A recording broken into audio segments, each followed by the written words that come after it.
welcome to another installment of Culture by the Uncultured. We are your hosts, Daniel, Sonny, and Taylor B. It's so used to saying DJ's name first. Unfortunately, this week, DJ and Sam couldn't be here with us. We'll catch them next time. Let's just dive right in. There's a whole bunch of movie news and live-action TV series announcements and cartoons and stuff, too. Were announced this weekend at D23. We can pretty much, I guess we can start off with the Star Wars news. Tons of Star Wars news. I don't know if I know, Daniel, you're a big fan of Star Wars, but Sonny, I don't know if you're that big of a fan. I know you watch the movies, but outside of that, do you mess with the games or like anything else? I mean, what was it? Battlefront was fun, but or Battle, right? That's the game. Yeah, that's the game. Or is it? Yeah. That was fun, but yeah, no, I don't really. I mean, I watched the movies. I've watched them since I was a kid, but yeah, I'm not like a super fan really of anything. I have nothing. All right. Well, I'm actually offended you called me a fan and an enthusiast, to say the least.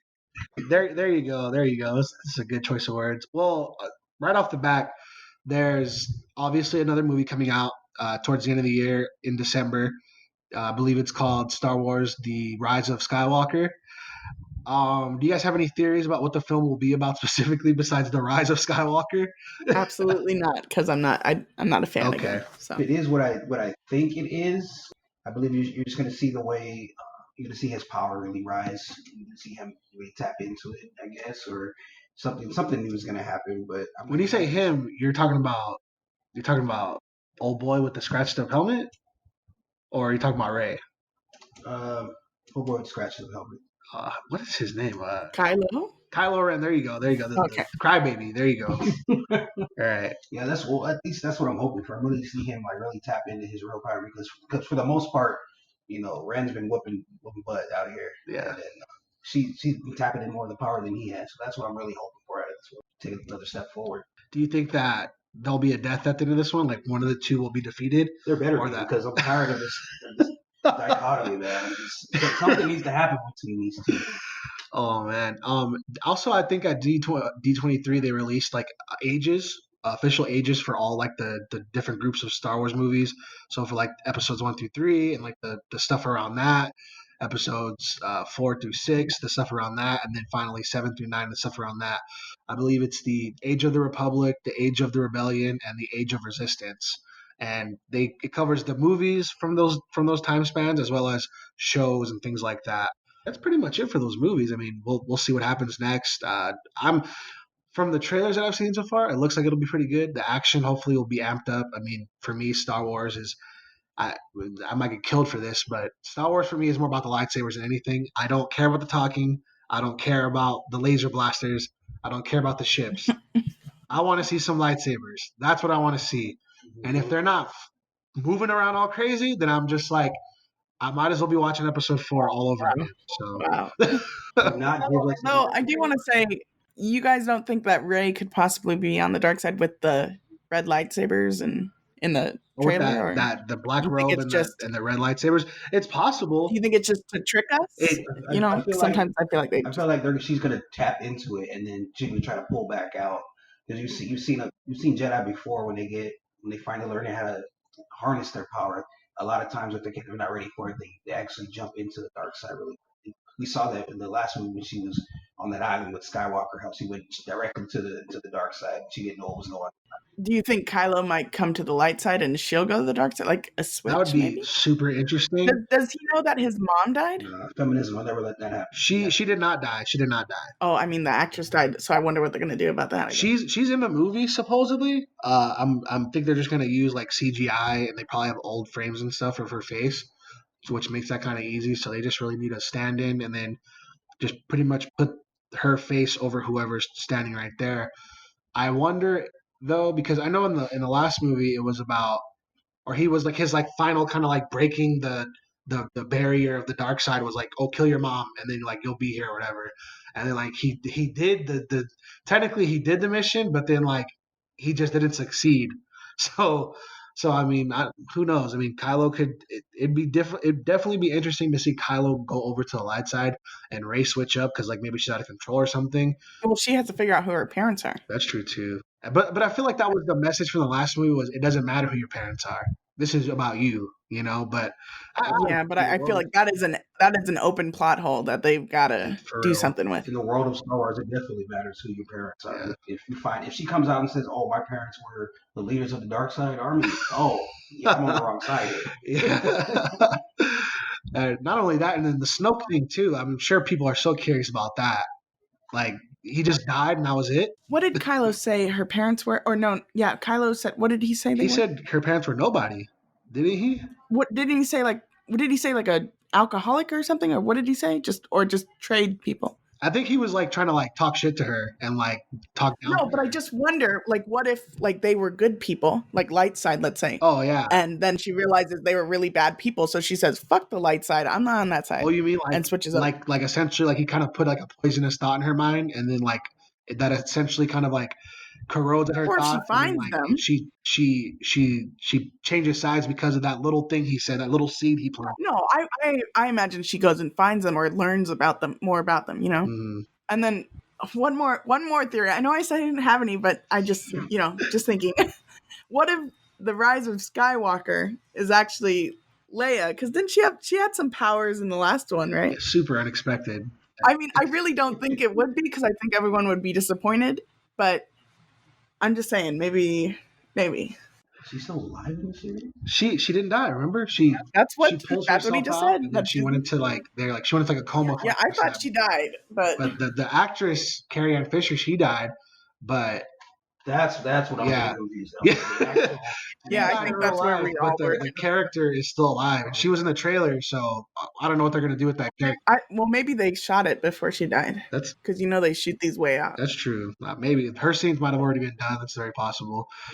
Only time will tell. We'll see what they do with the characters. We'll see what happens with Rey and with Kylo, and with even Finn. I mean, nobody has talked about him at all, and people are theorizing. I don't know what necessarily gives it away, but people are saying that he could have been force sensitive, and that like he may even get some kind of Jedi powers or wield a lightsaber again or something. And I'm just like, but how or why? We saw him wield that. We saw him wield that electric sword the other time. I don't know. He should stay away. Stay away from the swords. Leave that to these kids. But yeah, we'll see how that goes. But I know from on the Star Wars side of things, also The Mandalorian was announced. We just watched that trailer. It looks pretty interesting. It apparently takes place after the stories of Jango Fett and Boba Fett. It's a whole new guy. He just looks really like a badass bounty hunter. It looks like a couple little assassins in there too. There's like an assassin droid, I think, and a couple other characters in there. Somebody was frozen in carbonite, so I'm sure he's going to have some shady dealings. Any thoughts as to, do you think the series is going to even be popular if it's not based off of somebody we already know? I feel like you have to touch the people within like the first 3 episodes. Yeah. Especially if it's something new. Did we ever see the face in that trailer? No. He never took his helmet off.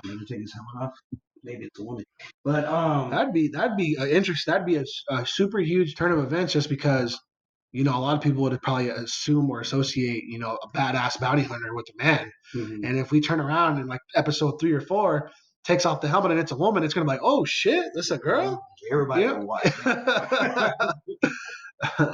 But yeah, though. Go ahead, Sonny. I do want to say Star Wars Rebels is an animated TV show that people watch. Yeah. And they don't have any characters. At least their main characters aren't anyone you know. So interesting. I think it might be okay. How long has that? That's only like a season, doesn't it? Or is it? Oh no, Star Wars Rebels. It had 4 seasons. Okay, that's the one that took place during the age of rebellion, right? I assume it's called Rebels. So through episode 4 and 6, because there was that kid, and they talked about the gray, and that was like a big theory going around too, that Rey was not going to be a Jedi. That's why it was called the Last Jedi, and that she was going to be the gray instead of a Jedi. But whatever, that's not important. So close. I've always kind of wondered what happened to those characters, because it's like I don't think none of them died in that show. They just like went away or something.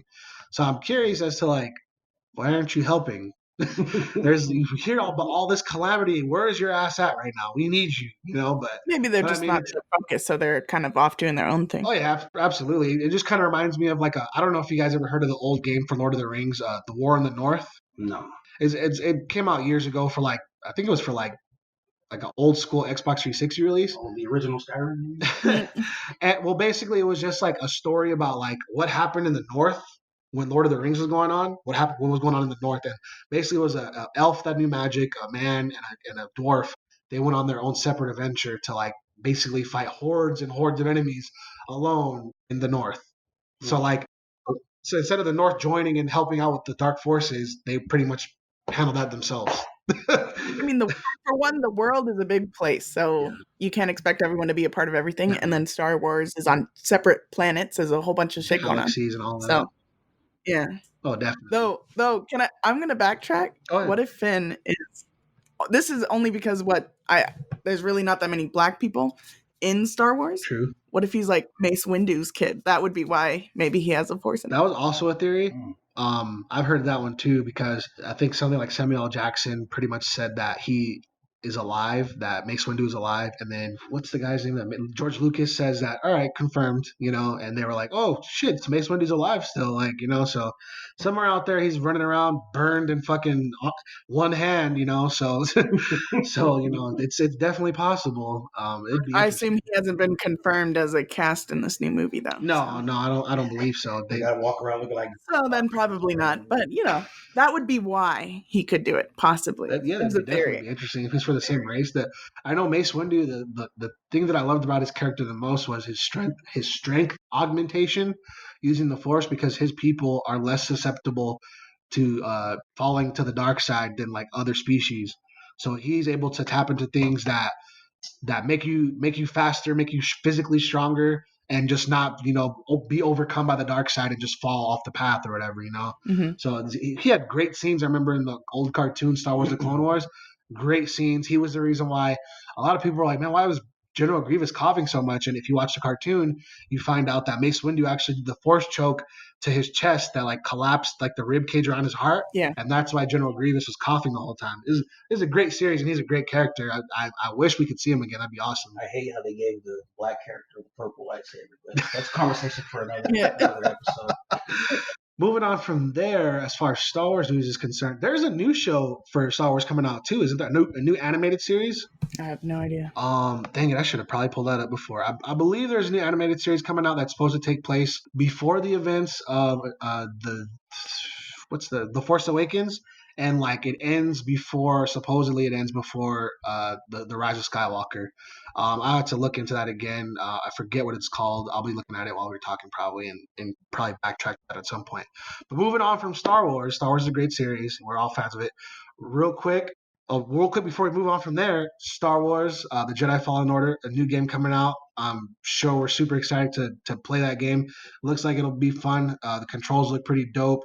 Kind of looks like Assassin's Creed mixed with The Force Unleashed. There's a lot going on in there. You guys have you guys played The Force Unleashed? Well, I know you played The Force Unleashed. What about you, Sonny? Have you played that? Nope. Have you played Assassin's Creed? Yep. Did you like that? I love Assassin's Creed. What about you? I've only played one Assassin's Creed, but I did love it. Okay. And I played both of the Force Unleashed. Yeah, I think the mix looks super interesting, and I hope to see some like super dope like acrobatics involved as far as being a Jedi. I've always wondered why that wasn't the case in the movies. Like, you guys could do so much stuff, and you guys walk and regular run everywhere and don't jump anywhere. Yeah. Like I'll never forgive the budget. I'm sure. Yeah, for seriously, the budget cuts. I'll never forgive Obi-Wan for watching Qui-Gon die. You could have just zoomed on in there. Use the Force and tear down the laser. Seriously, that was just, oh my gosh, why are you just gonna stand there? All right, your boy's gonna, oh, he's dead now. Okay, you just gonna watch? You just gonna stand there still? Okay, all right, bet. Anyway, all right, moving on from there real quick. Before we continue with some more of the D23 news, I want to shout out real quick Matrix. We're getting a fourth movie confirmed finally.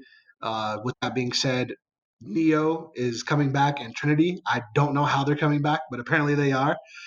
Their roles are being reprised by Keanu Reeves and Carrie-Anne Moss. I believe at the end of The Matrix, though, I could have sworn that Carrie-Anne Moss's character was killed in an accident. I believe she had like poles like all through her when they crashed, her and Neo. He was like blocking all like the machines, and then like they ended up crashing in the machine territory. There was all these like poles in her, and she died right then and there on the spot. Neo went to do like a deal with the machines and basically accomplished like three things. One, he saved the Matrix, obviously, and I believe it was reset at the same time.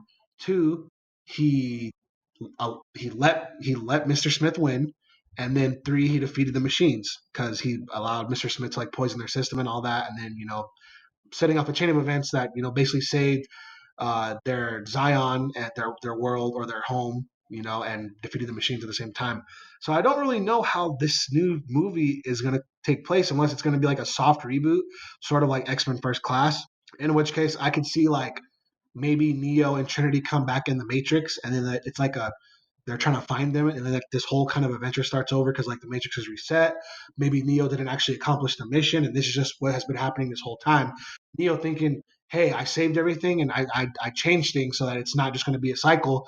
But in reality, no, you just continue the cycle, and now it's happening again. And maybe he's got to find some way to fix it or something. I don't know. Are you guys excited for the Matrix? You guys Matrix fans even? I'm a little bit of a fan. I'm not, as enthusiastic as I am about Star Wars. Yeah. Of course not. But I was late to the party on the Matrix. I didn't watch it until I was an adult. Then I was just like, oh yeah, this is dope. I like this. But yeah. But I'm actually excited to see where they take actually the new series. From what I was seeing, I couldn't remember if Morpheus died in one of these movies and all that because they were talking about. I saw online there's some where they're going to use a younger character for him, like they're going to do flashback scenes or something like that. That's interesting too. I don't believe that Lawrence Fishburne's character Morpheus. I don't think he died. He should have died multiple times, but he did not. He basically defeated an agent and those ghost twins. He was captured in the first movie, and then jumped into a helicopter from a building. Was shot in the ankle while he was jumping. And he didn't die. In the Matrix Revolutions, I don't recall him dying. I feel like most of that movie was basically Neo because he decides to go like, hey, I need to go to the machines to stop this. So he leaves the whole crew back in Zion. I think the only other thing that happens is they're fighting. I don't think that happens in the Reloaded. I believe that happens in Revolutions. They fight the machines, and then Neo saves them. So they just stop coming in, and they're like, oh my gosh, we're saved. I don't know. A quick Google search says Morpheus did die, but I don't know if it says his last appearance was in something called The Matrix Path of Neo, so I don't know what that is. If that's a movie or what. That's a game. So that game covers the whole franchise, and then it has an alternate ending where like the creators kind of just talk shit, and then like it basically says that like you guys aren't going to accept this ending as the ending, so we're going to make you fight this like giant Mr. Smith made of Mr. Smiths, and they like kind of go on this tangent. One of them goes on like this tangent and starts talking really really fast, and you can't understand what he's saying, and then the other guy's like, "You said you wouldn't do that," and because he basically saying like people don't understand the Matrix, and you guys aren't like. You guys are weebs or something, basically. So it's, I don't know. I don't recall him dying personally, but he could have died. He definitely could have. But let me say my quick theory when I first read about the Matrix coming back and how they might be in it.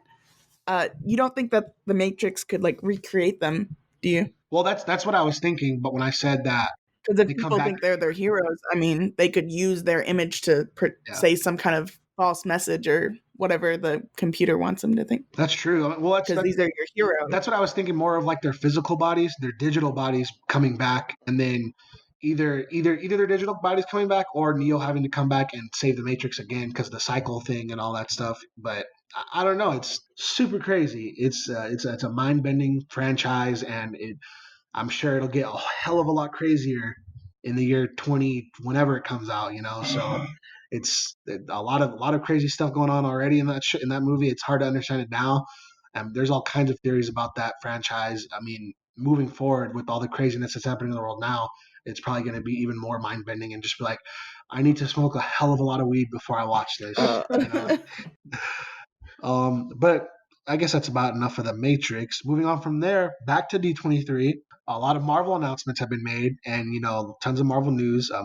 We all live for that. We love them, and we want to see that franchise continue as long as it's continued in a what's the word I'm looking for, a positive and in a way that's kind to the source material. I know it's going to deviate a little bit, but I don't want it to deviate too much.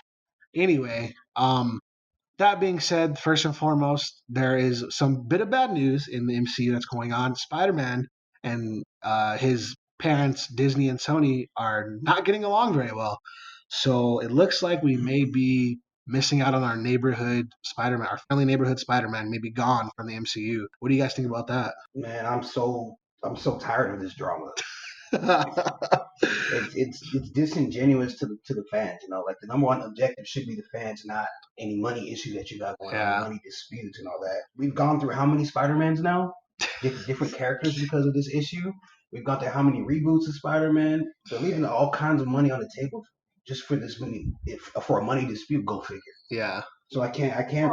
It's because Sony thinks they can do it without Disney. So they're like, oh, we want all the money. We don't want to split the money anymore. It's super crazy because like I've heard so many theories and I've seen different posts and I don't know what to trust because I don't know what the correct information is. I've even seen listings of like, okay, somebody, Sony or Disney, drops this, Dateline gets a hold, or leaks this information, Dateline gets a hold of it. Sony retorts, drops information at Dateline, da da da. Sony looks like the bad guy, or Disney looks like the bad guy. I don't know what the real situation is anymore. Ultimately, this is my biggest belief, and I kind of hope so because it kind of paints them both in a decent light. I feel like the story that I am told is that there was talks between Disney and Sony, and a lot of it had to do with Kevin Feige. They wanted him to produce the rest of like the Spider Verse or the Venom universe that they have going on, which would pretty much he'd be foreseeing all this stuff, and he's essentially the reason why Spider Man is doing so good. He's seeing that, but Sony's the one putting up all the money for these films, or supposedly or whatever, right?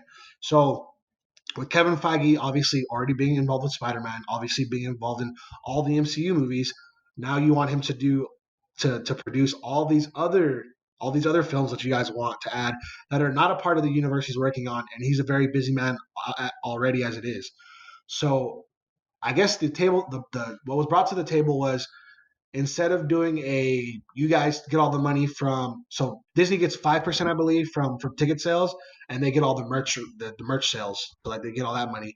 But the Sony gets 95% of the ticket sales from Spider-Man movies when they're made or whatever, right? So Disney wanted to make it a 50-50 split, but like Disney would do 50% of the financing, Sony would do 50% of the financing, and then they would split that evenly. And then that would allow Sony to get Kevin Feige and access to Kevin Feige and to oversee all the films that they wanted to make or whatever. But Sony rejected that offer, and then I don't know if they actually made a counter offer. I've heard they never gave a counter offer, and I've heard that they have given a counter offer, but there has been no information on what the counter offer supposedly was. So if a counter offer wasn't made, fine, whatever. You didn't accept the offer, fine. I totally understand that. You want to make the money, you don't want to give up the character. It's kind of like a power thing, I feel like. So I understand that to some degree because you don't want to get bullied. So Disney has everything now. You know what I mean? I understand they're trying to put this piece back together the way it was, but Disney shouldn't have everything because that's how monopolies work. They have everything, and I don't. Disney's whatever, but it's like I don't really fuck with Disney like that personally. But with that being said, I feel like it's unfortunate because if Spider-Man doesn't come back to the MCU, then like that puts like a standstill on like the rest of the franchise. Like we're gonna either be stuck with a shit ton of prequels and like them trying to talk about that stuff until this comes to light and say like, hey, like we finally come to an agreement. Spider-Man's back, or potentially it's just ruining the franchise, and this will be the end of it because Spider-Man is one of the ones at the forefront now. He's not the new Iron Man necessarily, but he's one of the new freaking new favorites. Yeah, one of the new favorites out there. It's Spider-Man. So without him, then you're just like, we're not gonna. How the frick are we gonna make an Avengers movie without Spider-Man being in it? Especially after we revealed that Peter Parker's identity was revealed. You're crazy. There's no way we can do this without Spider-Man. Like. So it's super bad news, and I don't really know. I don't know what they could possibly do to end this conflict. To be honest. Okay, so I'll just tell you what I know or what I've read. Okay. It's Disney initially asked for 25%, and that would only be for movies that Feig was involved in. And they say that because Sony didn't move on that deal, Disney then rose it to 50%. So ideally, we're hoping that they go back to 25% and they can make that work. Otherwise, yeah, then we're out of Spider-Man, I guess. Is this similar to something that's going on with X-Men too? So with X-Men, the difference between Disney's acquisition of the X-Men franchise and Fantastic Four versus the Spider-Man franchise is that Disney never actually owned the rights to the Spider-Man franchise because they don't own Sony. They just made a deal with Sony to basically borrow the character and use them in their universe and whatever Sony pretty much allows them to. So they don't have access to just everything. It's pretty much whatever Sony gives them access to. That's why like Sony has the Venom franchise. Kevin Feige was really hopeful in making Venom a part of the whole MCU and essentially making it one big universe, which would have been awesome. I would have welcomed that. I'd have been fine. And there was an easy way to say like, hey, the only reason why Spider-Man has never seen Venom is because this has been taking place in San Francisco and not in New York. And now he moved to New York, and now boom, there we go. Spider-Man meets Venom. They have a big battle. We get symbiote Spider-Man. Cool. We get the rest of the symbiotes, Carnage, whoever wants to come off after that. Boom, boom, boom, boom. All these Spider-Man villains. Spider-Man Rogues Gallery. All right, cool. We're good. Spider-Man's good. Shelve him. Kill him off. Who's next? But with the X-Men, Disney purchased Fox, so now they own that. So basically, what they did was just, we own you guys now, so give us these franchises back, and we're gonna put them where they belong. So that's why Marvel has them. So they don't have to worry about something like, oh, we have an agreement with Fox or something. No, like Disney owns Fox. So you're giving this back. It's like if you're like Disney's the parent and then Marvel's the kid, and then Disney marries Fox's parents, and then it's like, give him his toys back, even though like Fox was just bullying Marvel. Give him his toys back right now. Yay, I got all my toys back, because my daddy owns you basically or whatever. My dad is your new dad now, so you got to listen to me. So, they got all their toys back, and now we're just missing the Spider-Man stuff from Sony. But Disney is never going to own Sony probably, and they shouldn't. That'd be hell of illegal. But, we'll see what happens if they come up with another deal or anything. But, I don't know if you care or saw that Stan Lee's daughter sides with Sony over Disney. I know it doesn't really matter. I didn't see that. What I saw was that she said that neither Sony nor Marvel, or no, Disney nor Marvel, reached out after Stan Lee passed away. Yeah. Which I thought was kind of like shitty. That sucks. But I don't really know if that can be trusted or not. Just because I have a hard time believing that you dedicating a film to somebody and you don't reach out or say nothing. To the family, you don't say, my deepest condolences. I can believe it. Was Stan Lee married? He was married, but she was already dead. Because I was thinking maybe they reached out to the mom, but not the daughter. But yeah, his wife died like 2 years ago, I believe, something like that. So a lot of people pretty much saw this coming. They say you die of a broken heart, maybe. So that's definitely potentially what happened to him. I know it doesn't really matter because I don't think she has stake in any of this, except maybe does she get money? I don't know if she gets money from. I have anything. No idea. I don't know if their deal was only encompassing of Stan Lee. I know like I don't know how much money he was actually making from his cameos, but if I'm not mistaken, that was the part of his contract was like he has to cameo in every movie. That was like his only thing about all the Marvel characters that he gave away was just he wants to cameo in every movie. If I'm correct. Though I agree with controlling Disney and Marvel from taking everything. Yeah, because they definitely want to take over everything all the time, and it's kind of scary, to be honest. Yeah, I could see them not reaching out. I feel like somebody in that camp, as soon as they had plans, as soon as he was gone, they had their ulterior motives. Like, okay, now we can move on certain things. Now that he's out of the way.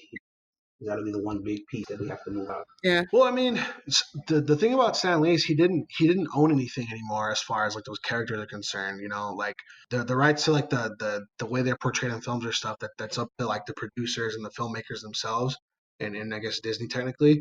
But I feel like for them, Stan Lee is like a good stamp. Stan Lee approves of this. Stan Lee likes this. Like Tom Holland thing. That's a big argument right now. Like people always want to say like, who's the best Spider-Man or whatever. And a big thing that is on Tom Holland's side is that Stan Lee says like, Tom Holland is everything I imagine Spider-Man being in real life. He looks just like he does. I wanted him to look. He's like, I never expected him to be da da da da. I wanted him to look like or be like this. This is what I imagined a typical Spider-Man would be like. Not like this old man or something. Like young guy, maybe in high school or whatever. So he had a certain connection to the people essentially. It was probably because he's the originator of most of the characters. So that probably was a part of like, I fuck with MCU because Stan Lee fucks with MCU. But who knows? It could have been. You could be right, absolutely, and he could have been something that was potentially blocking certain ideas or certain things being pushed forward. I mean, I don't know Stan Lee as a person. He could have been against maybe making certain characters gay or whatever. I doubt it, considering he's one of the first people to like. He's one of the first people to really stand up for civil rights and like equal rights around the board because through comic books, and making characters like, hey, like it's not right for you to like not like somebody because they're a different color than you and stuff like that.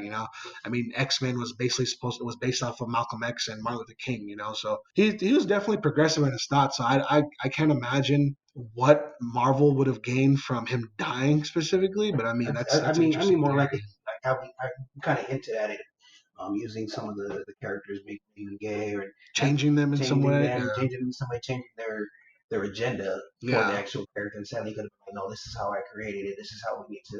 And they're like, we can't step over him because it's Stanley. How's anybody gonna come watch our movies if they know we're stepping over Yeah. Stanley to change his ideas? That's definitely an interesting thought. I definitely never thought about that. But I mean, if nobody did, that's unfortunate. I feel like there's definitely a portrayal of like the cast and crew and like people when he comes on, like being kind of close to him to some degree or being happy with him. I mean, like I really like the one in Miss Marvel because like she moves the newspaper and he's looking at her and then she like smiles at him, and it's just kind of like she didn't really need to do that, like because she just at this point she just thinks that whatever they're just humans, whatever they're Earthlings, but she smiles at him and it's just kind of like it's almost like breaking the fourth wall because it's like it's Stan Lee, of course she loves Stan Lee, everybody loves him, so it's kind of sad that if nobody reached out to her, to the family at all or to anybody, whether it's like whoever controls his state, his remaining family members, all that stuff. It's just really unfortunate and kind of sad. Do you want the plot to thicken on this or no? Sure. Okay. So for one, here's what I'm reading. This is from Money, which I think they're a magazine too, but money.com. But anyways, okay. So he signed a contract with Marvel in 1998 that would supposedly pay him a share of the profits from movies and TV shows based on characters he created. In 2002, he sued Marvel because he hadn't been given his proper share. A few years later, he was awarded 10% of the profits. Also, reportedly received $1 million annually as Marvel's chairman emeritus. I don't know what that is. But so he was getting $1 million annually from them. So I'm sure I'm not going to say they're happy that he's gone, but perhaps that might have been something holding them back, having him involved. $1 million a year, that's a lot of money for sure. That 10%. Yeah, he made a lot of property. But then, okay. So this other interesting thing says, I don't know who his daughter JC, but the last one that sided with Sony, her name was Jean or Joan, or it started with a J. So I don't know if this daughter JC, he has been embroiled in legal battles with her and a team of handlers with the elder abuse claims. So maybe she is lying, because if she was abusing him, I mean, who knows what else she's just trying to get her hands in and, take advantage of the spotlight. But I feel like I remember hearing something about this towards the end of his life, about him kind of like a case around him being the elderly abuse or something like that, Yeah. And people like spreading it on like social media, like, oh my gosh, it's so sad, it's Stan Lee, how could you do this to him and stuff. I feel like I do remember hearing that about that. So I mean, yeah, she could be lying, and we don't know. Obviously, we don't know these people personally, so it's pretty much all speculation unless we're told otherwise. Well, he was in legal battles, so I mean, you'd probably have documentation of that. But again, yeah, I don't know if JC is the same as the J daughter. The other, I don't know how many daughters That's she has. really interesting. I don't know. Just pretty interesting. Plot thickens. I'm sure we'll hear more about this eventually, especially with the battle for Spider-Man. Maybe, yeah. So moving on from the Sony. Sorry, going off topic. Oh. Moving on from the Sony Disney dispute, a couple announcements from Disney and Marvel. One of the announcements was 3 shows that I believe are coming out. Moon Knight got revealed for its own series. She-Hulk got revealed for her own series, and Miss Marvel, I believe the Kamala Khan version, got revealed for her own series. I would be excited to see all 3 of them. They're all 3 pretty interesting superheroes. Moon Knight basically being kind of crazy and like he's possessed by like some kind of ancient god. That's kind of where his abilities come from. She-Hulk obviously being the cousin of Bruce Banner, and she doesn't have a split personality or anything. She's just green all the time and extra strong and extra fast all the time. And like I feel like they make her look really sexy, so I'm really interested to see who they're gonna get for her. The skinniest person. That's the one thing. Like I understand what they did to Wonder Woman. They've done that portrayal before. Like I've seen Wonder Woman has been really skinny, fine, whatever. But She-Hulk is anything but skinny. She's a massive. She's an Amazon woman basically. She's huge. So I want to see who they get to play her. Like whoever it is going to be taller than your average than everybody. They need to be taller than everybody, and they got to be pretty muscular. So it's the only thing I can. I know who it is. Who? Ronda Rousey. Ronda Rousey. I literally was about to say that too. That'd be interesting. I'm sure people would love it, but I mean, I don't know if she can act. but I don't know about her hair though. I don't know if I could see it. It's not that long. I feel like She-Hulk has CGI really long hair, makeup. You know? I mean, you can do that in makeup wigs. They could do weave. That's true. I mean, hell, you definitely could do that. Oh, I would think it'd be like the Hulk, where they just CGI her bigger. I'm sure they're not going to try to find a giant It's woman. possible, but I mean, I feel like if they do that, then I feel like it would cost more than to just get a giant woman. You know? Well, I feel like she has to be at least muscular. Probably they'll get one muscular, or Sure. they'll hire one and she'll train for the movie. But otherwise, I mean, I'm sure they're gonna CGI her. That could work. They'll probably do practical makeup on the green, but they'll probably CGI her bigger. Or they could do like how Give her some knee surgery.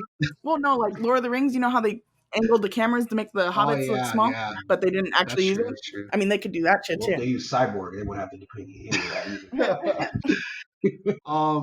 either. So those were revealed. Also, there was a clip released for the Black Widow movie. Are you guys excited for that at all? Because I'm not. I'm not. I'm gonna watch it, of course, but I'm not excited. Nah, I'm more excited to see the She-Hulk thing because I have no backstory about that. Like I'm still wondering how the She-Hulk even happens. Don't tell me now. Because the whole time you've been watching the Hulk, you had the love interest and all these movies. Yeah. Like, oh, are they gonna make it now? This is where it comes from. I've just been wondering this whole time, like, where is your cousin? This is not just like some random girl off the street. This is your cousin. She ain't worried about you. She don't care. I'm sure she has to know at some point you got your ass beat. Like she got to be caring. I'm surprised she's never made an appearance this whole time.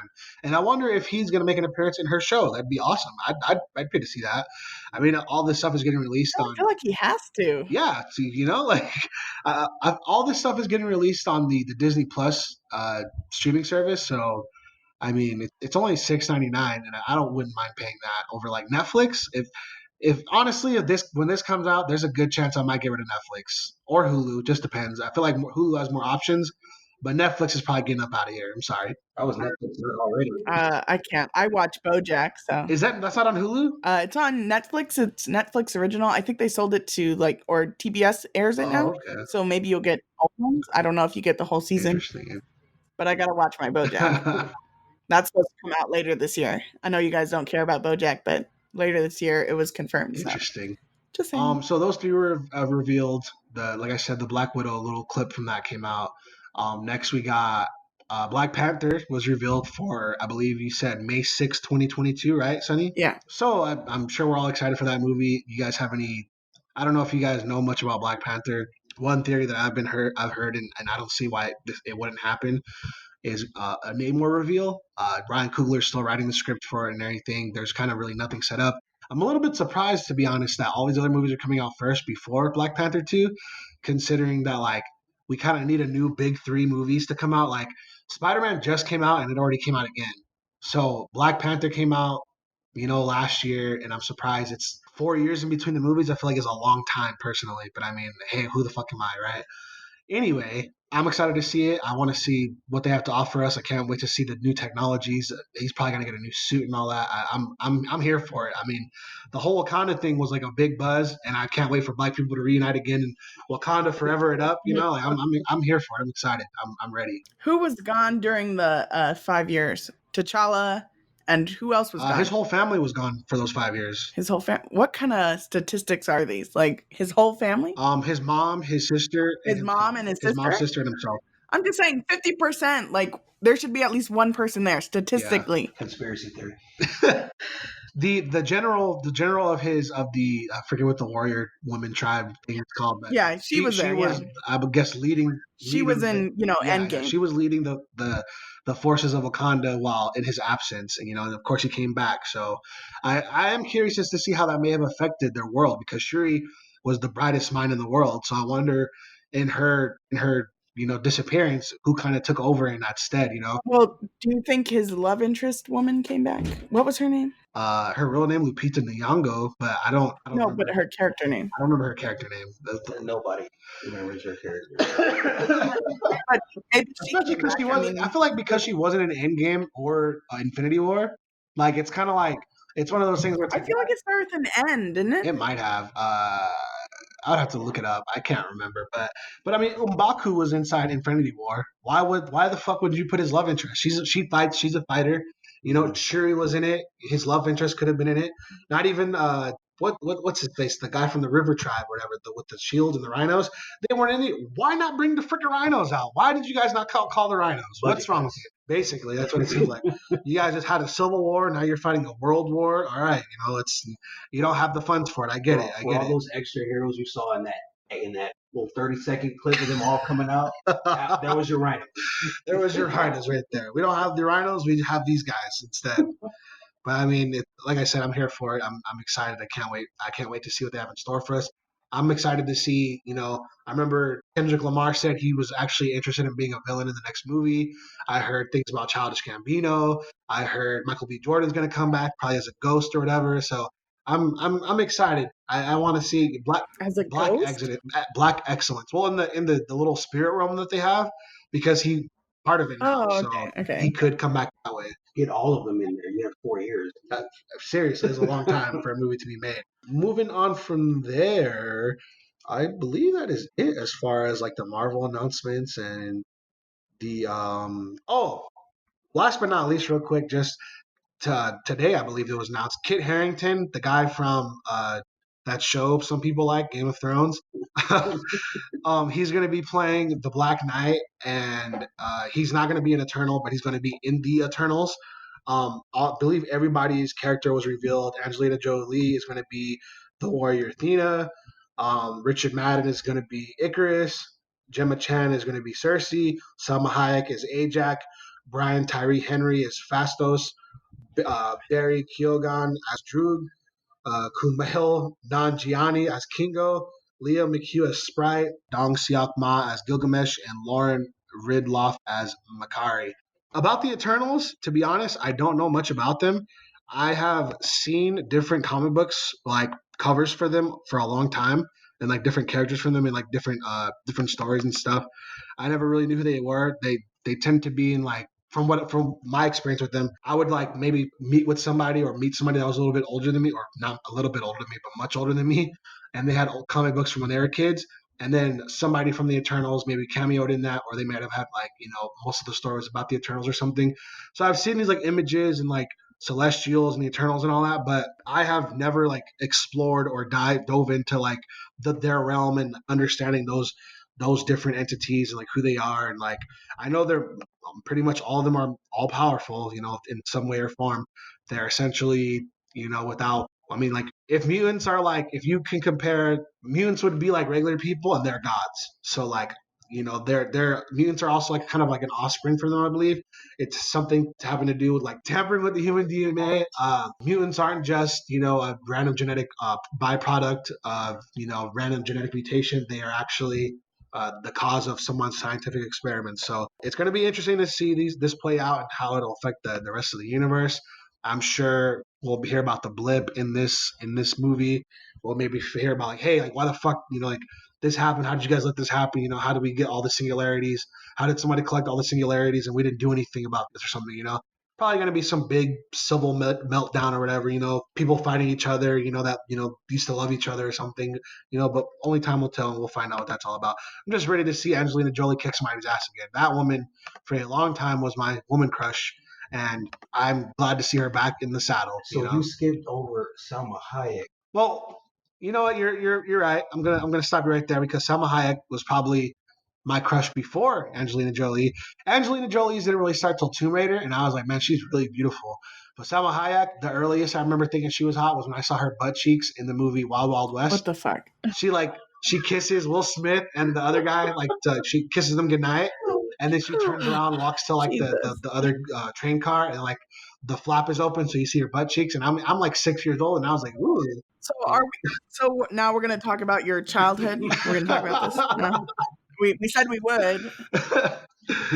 I just want to say, just for anyone curious, because I also was wondering, Eternals is going to come out November 2020. So not this November, next November. Next year, I believe Black Widow and Eternals are the only movies to come out next year, if I'm not mistaken. Is there anything else coming out for the rest of this year? No? Not for the rest of this year. Marvel's done for this year, and then When does the next Guardians of the Galaxy I come don't out? think that was announced yet. I know they got James Gunn back, but I don't think they've announced like an official release date yet. How about the next Doctor Strange? That too, not officially announced yet. Even Blade, I mean, Blade never got an official release date, but they said it's going to be a part of Phase 5, though, so that's not going to be for years, obviously. Jesus. Yeah, it's a shame. Especially considering, well, I believe they said Black Panther is supposed to be a part of Phase 4, right? Is that what was said? I have no idea. If it is, that's a long time What because phase are we in? that's 2022. Like we're in Phase 4 now. Okay. The end of Spider-Man marked the end of Phase 3. So Black Widow's movie is the beginning of Phase 4. So from 2020 to that's only 3 years. When does that 3 come years? out? It's not. Black Widow comes out next year, early next year, if I'm not mistaken. So from Black Widow to Black Panther, that's like 3 years in total. 2020, 2021, 2022. 3 years for Phase 4. It's not terrible, I guess, but I want my next Avengers movie though. Damn it. We'll get at least 2. Oh no, that's mid next year. Black Widow is May 1st. All right, mid next year. So summer, right?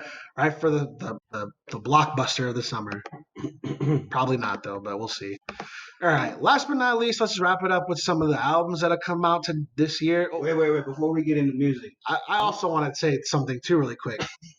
Do you want to go ahead and try to defend your top 5? Yes, that's exactly what I was trying to get at. All right. Well, let's give you opportunity to kind of wiggle your way in there and say, just talk about the reasons why you like certain albums and all that. We're top 5. not certain. And who hurt you to make you like DJ Khaled? We need to know who hurt you. That's the specific one I'm going to get to here because I don't like the way y'all disrespected me and my choices last week. Okay. First of all, it's a DJ. I'm not listening to his album thinking he's going to make some good rhymes, thinking he's going to make any good songs. All he does is talk on the record. And I'll give you what, he chooses the wrong time to talk a lot. It's like, I'm trying to listen to the song. He just, DJ, I know who sings the song. I got it. But basically, when I'm listening to DJ Khaled, I know it's going to be a playlist. What I'm listening for a DJ Khaled album is who he decided to put together and on what beat he decided to use and what samples he decided to use. So when you encompass that as part of what I was expecting from it, I got exactly what I was expecting from DJ Khaled. It was a playlist where he put together a bunch of artists and he put it on a bunch of different beats. And he was like, watch me put all it together and boom. My experience. That's why I put it. That'd be your top 5 though, just getting what you expected. It was a top 5 because it made the top 5 because it gave me exactly. Especially that Outcast. That's why I put it. I don't know, that Outcast remix. I just like. I actually like that Outcast remix. That's unforgivable. That was like that just automatic like disqualifier. That was my least favorite SZA song ever. I just felt like for that album he didn't really give me the production is never for me, like DJ Khaled's production is never terrible, but it's never anything that I'm just like, this is fire, this is that on point. And I believe I mentioned it when we first talked about his album. It's kind of like a lot of times I feel like he tries to use famous records and it's like a cheat code, it's like, let me just throw this famous beat on there and then I'm gonna have a hit record. Yeah, so it's like piggyback. It's not really just his work versus like Kanye will take something from like a classic song and turn it into like a masterpiece. You know what I mean? Versus like DJ Khaled would be like, this song was super popular back then. I'm gonna take this big portion of it, throw it on here, and then add some drums or add some 808s or add a guitar or add a whatever, and then we're still definitely gonna hear this. But it's gonna be accompanied by some stuff, and it's gonna be mine now. So we're good, But that's just me, though. Everybody has their own different experiences and choices. That's the whole part of being an artist, though, is to take somebody else's vision and add what. That's like saying, okay, any rapper that hears a beat is gonna be like, okay, well, I heard what you said, but I'm gonna do it like this, even though it's the same beat. That's why you get all these different freestyle artists on this. They always give them the same. It seems like the same beat over and over again. Yeah. It always sounds different because somebody else said, I'm going to do it like this. I'm going to bring my experiences and do it like that. So that's why I appreciate when DJ Khaled does that, because you listen to other DJs' albums, they're not anywhere close to how good DJ Khaled does it. DJ Drama makes albums, DJ Mustard makes albums, and none of them can hold weight to DJ Khaled. Well, I didn't listen to DJ Mustard's album, but I've heard nothing but good things about that. But I'm like, once again, it's just like it's one of those things that kind of like it just goes by the wayside for me. It's like DJ Khaled is such a big name that it's like you can't really but help to listen to that album because everybody's going to talk about it. It's going to get radio play. If you're going to go somewhere like kind of any kind of event or something, they're probably going to play one of his songs. So you don't want to be the only one like, what is this song? Oh, Miss Jackson's coming on. Okay. Wait a minute, this is not Miss Jackson, so you don't want to be left out of the loop in that sense of kind of being in the loop. You don't want to be left out. So, but like DJ Mustard is not a name that I hear like if I'm just talking about music or if I'm like at an event or something. I'm not gonna be like, I hope they throw on that DJ Mustard record. I'm gonna be like, oh shit, they're playing a DJ Mustard record, So it's kind of like just a different situation between like DJ Khaled and pretty much like the majority of other DJs or like people who kind of like just do something like that, make a playlist instead of making like actual music or something, because even in that sense, when you're saying like, artists will take the same beat and they put their own experience on it or whatever, that's really cool. And I can respect some, but some obviously are not better than others. A lot of times too, the original tends to be like, the original's knocking and I'm gonna rock with the original. Sometimes though, you definitely do get, those guys that are like, oh shit, like this version though, this is a little bit better though. I like the spice this guy added to it, So it's there. He has the potential, but I just feel like I like his other projects that have come out before this more than this project. You also did me a disservice because you didn't give them the right order that I put that. That was at number 4. Oh, I didn't. You making it sound like I have that at number 1 or number 2. No, I think he said it was number 4. I think he did. And then I mentioned, of course, the 2 Chainz albums and all that other stuff. We pretty much agreed on everything else. I think you had 2 Chainz, you had Confessions of a Dangerous Mind, the Chance album, and I forget the last one. Revenge of the Dreamers 3. Yeah, we all have that. That's the only S on our tier list. So yeah. But yeah, it's trash. At least give it a D. Come on. Oh, what was your number 5? My number, I can't exactly. It was Confessions, wasn't it? No, Confessions was my number 1. You'd have to give me a second to find mine. Was it Revenge of the Dreamers? No, Revenge of the Dreamers was 2. I need to know what was under for DJ real. Khaled. So the only other 2 then are the Chance album. I think the Chance album. I think it was Chance. Okay, all right. I mean, I love my wife. No, I only put Chance under DJ Khaled just because I compared his album to Colored Book. Oh, so I was just like, nah, you guys, it's nowhere near. Oh man, that's not fair. But yeah, moving on from there, a lot of music came out. A lot of music actually came out like a couple of days ago. But let's just go over the music that we've had a little bit of time to kind of fester with. Snoop Dogg dropped an album. Snow Allegra dropped an album. Little Brother dropped an album.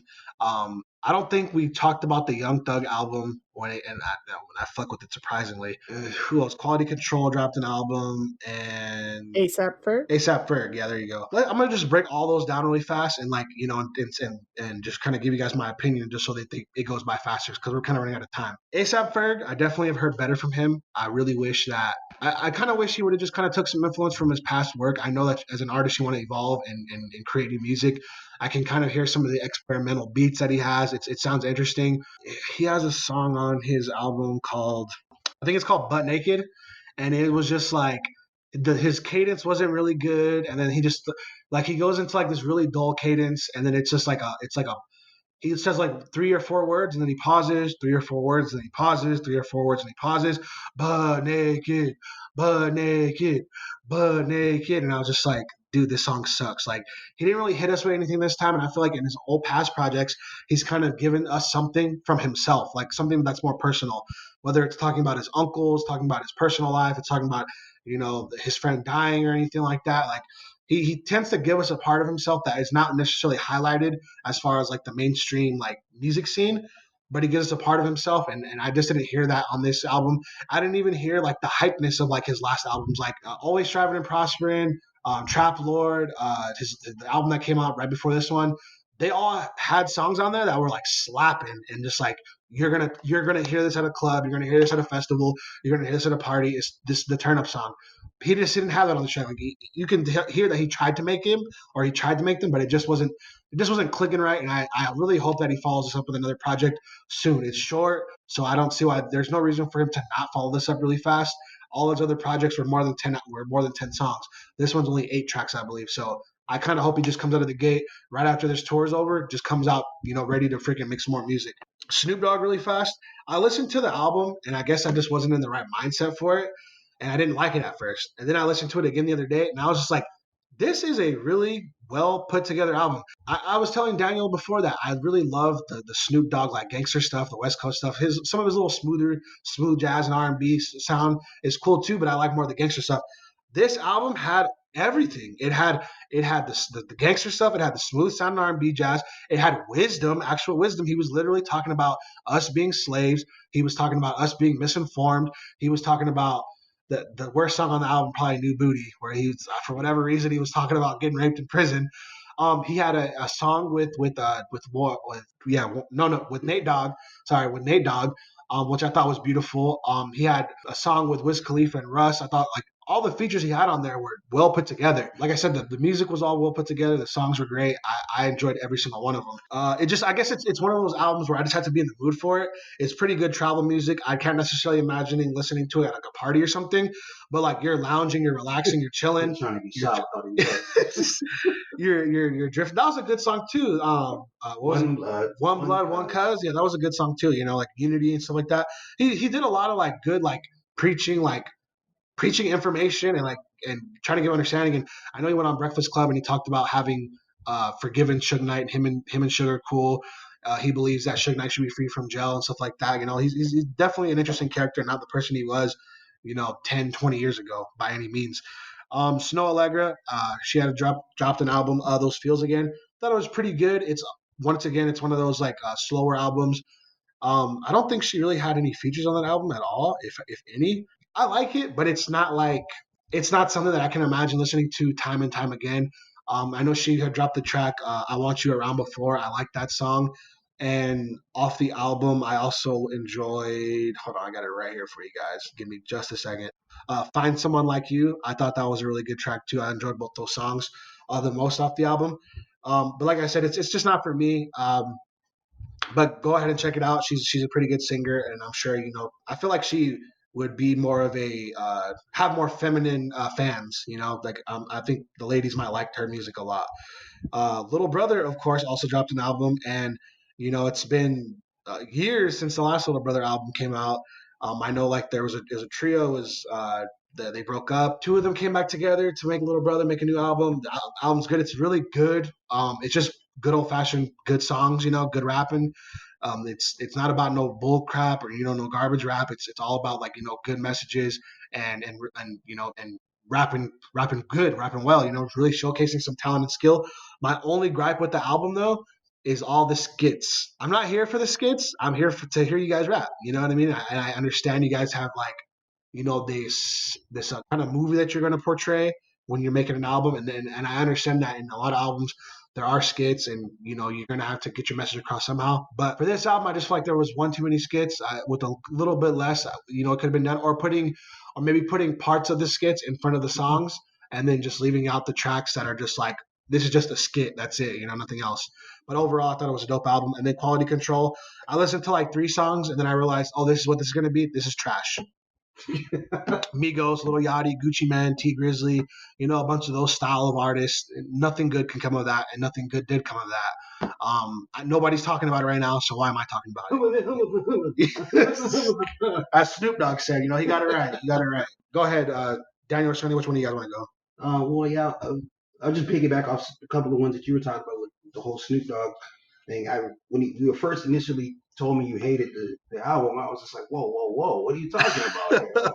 He's giving us knowledge, he's giving us wisdom. What else do you want from a 50-year-old Crip at this point? So I was like, okay, so let me give it a listen by myself. Some of the songs we did like Misinformed with the Bob Marley sample. I'm a sucker for samples. I've been said that. Blueface Hunted was one of my favorite ones. That one makes me want to rap again. I was in the car writing down some stuff. Wait a minute, I'll show you that one day. But I like that. with Turn Me On that came up with Chris Brown too. That one was the one that surprised me because I was thinking Chris Brown and Snoop Dogg. Chris Brown was going to try to be more gangster, try to rap and all that, but it actually turned out to be what's a pop rap? But it turned out a lot more poppy than I thought it was going to be. But I actually wanted to throw a shot at Jermaine Dupri though, because after all he said about female rappers, he had his chance on one of the records to really say something, and all he talked about was talking about money, talking about the ghetto and stuff like that. Like, everything you just gave women gripe for, you did the same exact thing, bro. Yeah, that was your chance to say, okay, since I said that, this is how you do it. Kind of like how when set an example. Kind of like how T.I. came in on JD's track on Revenge of the Dreamer. You ain't know about it. Let me tell you how it is. So we talked about that one, and then I really enjoyed the Little Brother one. That's old school rap right there. That's before anybody cares about the beat, before anybody cares about money and all that. It's strictly straight up roll up rap. I like to call it proper gentleman rap. It's black tie. It's like somebody's talking to the youngins at the cookout type of thing. That's the vibe I really got from that. That's actually a good comparison. It had all the samples in there that I liked, and it had basically truth and wisdom. And I really wish they had gotten the third member in there, Ninth Wonder. Is that if anybody wants to go back and listen to Drake, the real Drake, listen to Comeback Season. He did all of that with Ninth Wonder. You're welcome. But other than that, I didn't really have. I really like some of the newer ones that come out. I think we'll save some of the newer ones for next time. Yeah. So I have some of my dark horses. I don't know if you have anything else that you want to say. Just real quick. Well, Sonny, did you get to listen to any albums? Nope. All right, it's fine. Sorry. It's acquired taste, for an elevated mind. No, I'm just kidding. No, I just don't have time to listen to music, and I don't. Really I get it. It's fine. Real quick though, before we end, I just want to I want to give a special shout out to Ugly God. And the reason why I'm doing this is because his album, and Young Thug too. I'm gonna talk about him after I talk about Ugly God. The reason why I want to give him a special shout out is because I want you guys to understand that you guys should not listen to his music. And this is why. As an artist, your job is obviously to entertain. You want to entertain. You want to make people feel good. You want to give. It also depends on what your goal is. You want to get the crowd jumping and moving. You want to get the crowd hype. You want to get the crowd a message and get their mind elevated. Maybe you just want money. Whatever your goal maybe is or whatever, right? The reason why I'm saying that you guys shouldn't listen to Ugly God, sorry, not Young Thug, forgive me. You shouldn't listen to Ugly God because he is not evolving as an artist. He's failing himself. He's failing his fans, and he's failing the music industry in total. He came out with this second album, Bumps and Bruises, and looking at the cover, it's like a drawing, and it's like him looking at a board or something like that. And it kind of gives you this, it really gives you this artistic vibe, like he's gonna really say something on this album, He didn't really talk about shit. I'm certain I heard at least 5 to 6 times my fuck your hoe or my fuck your bitch or something like that to something that avail. Look at my rings, look at my chains. I got your bitches shaking her ass. I'm my Papa Zan or a Molly, stuff like that. He wasn't talking about anything. I think maybe once or twice he may have mentioned something personal about himself, but overall, every track sounded just like the last one. It was terrible. It wasn't good. This is not something I want to hear in the club. This is not something I want to hear driving my car. It's not something I want to hear, working out. None of that. It didn't motivate me. Didn't make me hype. Didn't make me feel good. Didn't make me feel cool. None of that. It was just like the same thing. This is just the booty tape part 2. Like, what are we doing here? It's probably because you're sober. Potentially, that's definitely a possibility. I just feel like he just kind of fell off. He took too much time in between his albums. I feel like maybe. So the creative juices weren't really flowing. I know he has a song called Batman, and it's not even good. The video is just him. I think he's dressed as Batman or something. I think he has a midget in the video. He's got a bunch of girls. Biting off Jaden Smith. He's got a bunch of girls in there, just shaking their butts and shaking around and stuff. And it's just not good. He's not getting views or plays like he was before. It's not a good album. Don't waste your time. It's not necessary. Young Thug, on the other hand, forgive me once again because I forgot to mention him really fast. That album, So Much Fun, was so much fun. Young Thug has never been my cup of tea, ever. I can barely understand what he's saying half the time. I don't really fuck with Young Thug like that. Like I said, he's not my cup of tea. But it really seemed like, and it's weird because I think that's why the album is called that. It really seemed like he was having a good time with these different artists that he worked with, and it seemed like he was just having a good time on the songs. I don't really know why he wants to come out with another album by the end of this year. I think like Pink or something like that. He wants to make another album before the end of the year, or he said another album is coming before the end of the year. And I just really feel like he should sit with this album for a while, let it really just permeate because it's great music. The production is great. The features are great. The lyrical ability is not necessarily like what I really look for Young Thug, but it's not bad. The songs make me want to like get up and move and dance. You know, I don't want to just sit still listening to his songs. They're good songs. They're fun songs. I can hear them at festivals. I can hear them at parties, whatever. I would want to hear more songs like this from him. You know, versus just like the songs he's made in the past where I just really wasn't impressed and I really wasn't trying to hear him. You know, but congratulations to Young Thug. You know, I'm glad he made a good album, a solid album, in my opinion. It's relative. Yeah, definitely relative, but I like it and I enjoy it. And if you like some kind of turn up music, hype music, give it a listen. I'm sure you'll like it too. But after that, I think that's it. I think we got all the albums we wanted to get to, and next week we'll have some more music for you guys. Next week maybe we'll talk about my traumatic experiences with bugs. I don't know. We'll find out. I feel like just real quick. I feel like there's only one good song on that whole Young Thug album. If anybody disagrees with me, y'all can meet me at the London. Wow. My favorite song off that album is the Mannequin Challenge. That's my favorite song, featuring Juice WRLD. So I like that one. But I think that about wraps it up for this episode. Hopefully next week we'll be joined by our other two co-hosts, DJ and Sam. And we'll talk about bugs and butt cheeks. Okay, interesting. That's right. That's your shit. We're talking about your shit. Wow. Okay. All right, man. Reading me like a book, huh? Anyway, that wraps it up for this episode. We'll see you guys next time. Please don't forget to follow us on all our social media platforms, Facebook, Instagram. Follow us on Twitter. If you guys want to, talk to us, we'll talk back to you guys. Give us any feedback. You guys can also visit our website at www.culturedbytheuncultured.com. You can check out a little bit of info about us there. Any questions you guys have, you guys can also ask us there. And we'll probably shout you guys out in the next episode. And, especially we'll definitely shout you guys out as a topic or as a person who brought up the topic, if anything. You can also support us on Patreon. We have different levels and tiers there. So, go ahead and F with your kids, and let's get this show rocking and rolling. All right. See you guys next time. Peace.